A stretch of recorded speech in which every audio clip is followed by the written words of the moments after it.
Penyerang timnas U20 Indonesia, Valdi Alberto Hengga, menjadi sorotan setelah kasus tendangan kungfu yang ia lakukan kini masuk proses Komdis PSSI dan menunggu keputusan sanksi. Insiden tersebut terjadi dalam laga Elite Pro Academy Super League U20 antara Bayangkara FC U20 melawan Dewa United U20 di Stadion Citarum, Semarang, Jawa Tengah, Minggu 19 April. Aksi keras tersebut langsung menarik perhatian publik sepak bola nasional.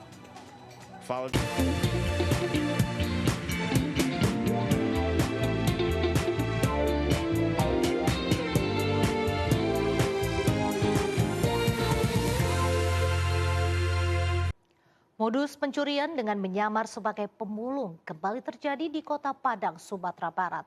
Seorang pemuda nekat menguras isi rumah kosong di siang hari dan mengangkut hasil curiannya menggunakan beca motor.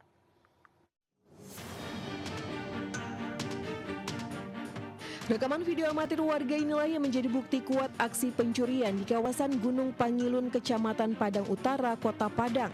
Bahkan rekam seorang pria dengan santainya memindahkan barang dari sebuah rumah kosong ke atas becak motornya. Tak butuh waktu lama, tim Satreskrim Polresta Padang berhasil mengidentifikasi pelaku bernama Dede, 24 tahun. Pelaku yang berprofesi sebagai buruh harian lepas ini dibekuk petugas di kediamannya tanpa perlawanan. Dari tangan pelaku, polisi menyita 2 unit AC indoor, 1 unit AC outdoor, serta 1 unit mesin pompa air. Modusnya, pelaku berpura-pura menjadi pemulung untuk mengintai rumah yang ditinggal penghuninya. Setelah dirasa aman, ia membongkar dan mengambil tembaga dari unit AC tersebut untuk dijual ke pengepul di kawasan bypass. Akibat kejadian ini, korban mengalami kerugian hingga 4 juta rupiah. Kepada petugas, pelaku berdalih nekat mencuri karena terdesak kebutuhan ekonomi. Untuk pelaku sendiri mengambil barang berupa AC dan pompa air yang ada di rumah korban. Ini modus seperti apa nih? Untuk modus setelah kita interogasi keterangan dari pelaku melihat atau mengintai dari jauh itu kondisi rumah. Setelah kondisi rumah dalam keadaan kosong, pelaku langsung melancarkan aksinya dengan berpura-pura membawa bentor, siagakan mencari barang bekas. Guna mempertanggungjawabkan perbuatannya, kini pelaku mendekam di sel tahanan Polresta Padang. Dari Padang, Sumatera Barat, Budi Sunandar, iNews melaporkan. Pemirsa, Ketua Partai Golkar Maluku Tenggara tewas ditikam orang tak dikenal di Bandara Maluku. Polisi bergerak cepat dan berhasil menangkap 2 terduga pelaku penikaman.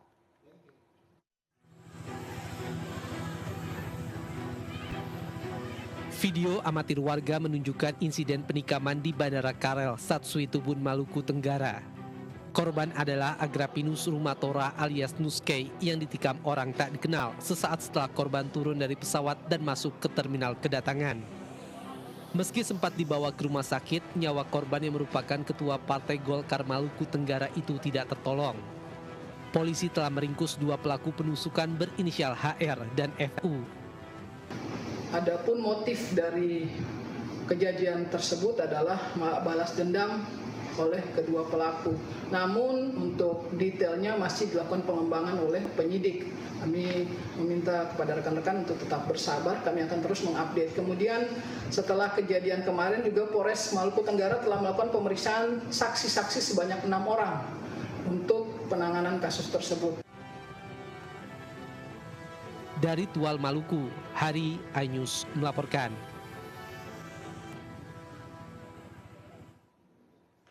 Pemain timnas U20 Fadli Alberto menjadi sorotan publik usai aksi brutalnya di laga Elite Pro Academy U20 antara tim muda Bayangkara FC versus Dewa United.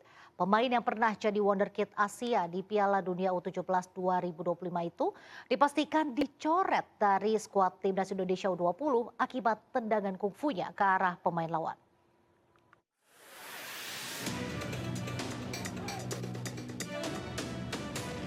Penyerang timnas U20 Indonesia, Valdi Alberto Hengga, menjadi sorotan setelah kasus tendangan kungfu yang ia lakukan kini masuk proses Komdis PSSI dan menunggu keputusan sanksi. Insiden tersebut terjadi dalam laga Elite Pro Academy Super League U20 antara Bayangkara FC U20 melawan Dewa United U20 di Stadion Citarum, Semarang, Jawa Tengah, Minggu 19 April.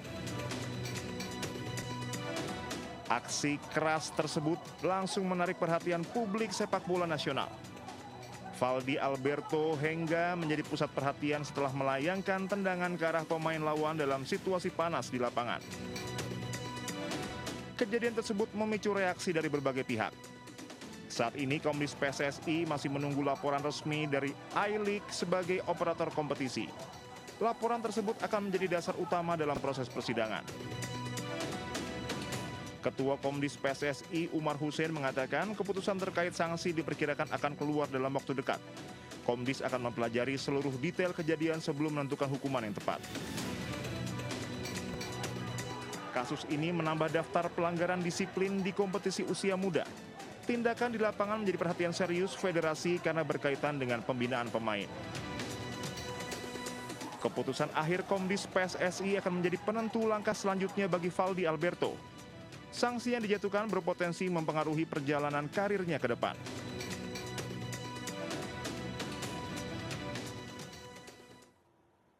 Pemirsa, pasokan minyak kita serta minyak goreng curah di sejumlah pasar tradisional di Majalengka mengalami kelangkaan. Sementara di Karawang, harga minyak sayur bermerek dan minyak curah mengalami kenaikan signifikan. Hal tersebut mengakibatkan daya jual beli pun melemah. Seperti inilah kondisi drum berisikan minyak goreng curah terlihat di sejumlah pasar tradisional seperti di Pasar Cigasong, Majalengka. Pedagang minyak goreng curah mengalami kesulitan mendapatkan plastik karena harganya mahal sehingga stok minyak goreng curah menumpuk dan dijual dengan harga Rp23.000 per kilogram dari harga semula Rp20.000. Pedagang minyak goreng kemasan pun saat ini kesulitan mendapatkan minyak kita sejak beberapa bulan lalu. Hingga kini harga kemasan pun mengalami peningkatan menjadi Rp22.000 per kemasan. Sementara di Karawang, Jawa Barat, hingga saat ini kenaikan komoditas minyak sayur masih berdampak langsung terhadap daya beli masyarakat yang semakin terus melemah serta menurunnya volume penjualan para pedagang di pasar tradisional Johar. Saat ini harga minyak goreng curah di pasar Johar mencapai Rp22.000 per kilogram, naik dari sebelumnya Rp20.000 per kilogram. Sementara itu minyak goreng kemasan dijual dengan harga berkisar antara Rp18.000 hingga Rp20.000 per liternya. Kondisi semakin diperparah dengan kelangkaan minyak kemasan bersubsidi seperti minyak kita yang sudah lama tidak tersedia di pasaran. Di sisi lain, pasokan minyak curah dari agen juga tidak menentu, baik dari segi harga maupun ketersediaannya. Dari Majalengka, Jawa Barat dan Karawang, Jawa Barat, Muhammad Zeni dan Rudi Setiawan, iNews melaporkan. Setelah kenaikan harga BBM non-subsidi, kini harga gas LPG non-subsidi ukuran 5,5 dan 12 kg juga alami kenaikan harga. Kenaikan berlaku di seluruh Indonesia dan pertama kali sejak tahun 2023. PT Pertamina Patraniaga resmi melakukan penyesuaian harga untuk produk gas LPG non-subsidi untuk ukuran tabung 5,5 kg dan 12 kg yang berlaku di seluruh Indonesia. Harga LPG 5,5 kg naik sebesar Rp17.000 menjadi Rp107.000 per tabung. Sedangkan kemasan 12 kg kini dibanderol seharga Rp288.000 atau alami kenaikan sebesar Rp36.000 dari harga sebelumnya. PT Pertamina menyatakan kenaikan harga dengan mempertimbangkan perkembangan harga energi global dan nilai tukar rupiah, serta untuk menjaga keberlanjutan pasokan energi.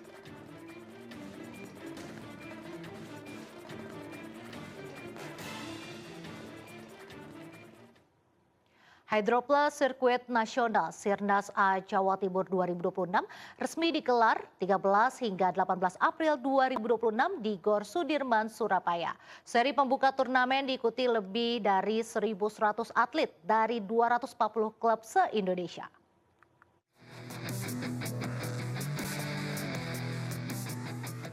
Turnamen ini terdiri dari kategori remaja under 17, taruna under 19, dan bagi dewasa. Sirnas 2026 yang terbagi dalam level A, B, dan C menjadi ajang penting bagi atlet untuk menguji kemampuan. Seri pembuka A berlangsung 13-18 April 2026 di Gor Sudirman, Kota Surabaya. Penyelenggara PPPBSI bekerjasama dengan Hydro Plus. Kompetisi meliputi sektor ganda campuran dewasa, ganda taruna putri, dan kategori lainnya. Level pertandingan terbagi menjadi 3 level, A, B, dan C, dengan 23 seri yang tersebar dan diikuti 1.106 dari 240 klub di Indonesia. Tim Liputan iNews melaporkan. Pemirsa, PT MNC Digital Entertainment Tbk dengan kode emiten MSIN sukses menggelar Public Expose Insidentil secara daring. Public Expose ini dilaksanakan untuk memberi informasi kondisi bisnis terkini serta gambaran fundamental dan arah strategis perseroan ke depan. Direktur Utama PT MNC Digital Entertainment Tbk, Angela Tanusudibyo, memimpin langsung Public Expose Insidentil MSIN yang dilaksanakan secara daring. Dalam agenda Public Expose kali ini disampaikan rencana pencatatan saham di bursa luar negeri serta penggabungan dua lini bisnis MSIN, yakni RCTI Plus dan Vision Plus. Bahwa pelaksanaan Public Expose pada hari ini dilaksanakan sehubungan dengan adanya surat dari Bursa Efek Indonesia terkait peningkatan harga kumulatif yang signifikan pada saham perseroan. Manajemen mencermati bahwa pergerakan tersebut terjadi seiring meningkatnya perhatian pasar terhadap berbagai langkah strategis perseroan, termasuk rencana untuk melakukan secondary listing di luar negeri. Perusahaan berkode saham MSIN ini mencatatkan kinerja keuangan yang solid di tahun 2025 dengan total pendapatan 3,83 triliun rupiah atau mengalami peningkatan sebesar 18% year on year dibandingkan tahun 2024 sebesar 3,23 triliun rupiah. Revenue tahun 2025 perusahaan mencatat revenue sebesar 3,8 triliun, naik 18% dibandingkan dengan tahun 2024. Kontribusi revenue itu diperoleh dari konten IP and others. Net income tahun 2025 985 miliar, naik 140% dibandingkan dengan tahun 2024. Memiliki 251 juta subscribers YouTube, 155 miliar views, serta 268 juta followers di TikTok, menjadikan MSIN sebagai salah satu kontributor traffic media sosial terbesar, serta mengoperasikan platform media yang terintegrasi. Dari Jakarta, Kevin Bakan, iNews melaporkan. Jangan kemana-mana pemirsa, Buletin iNews Pagi kembali sesaat lagi.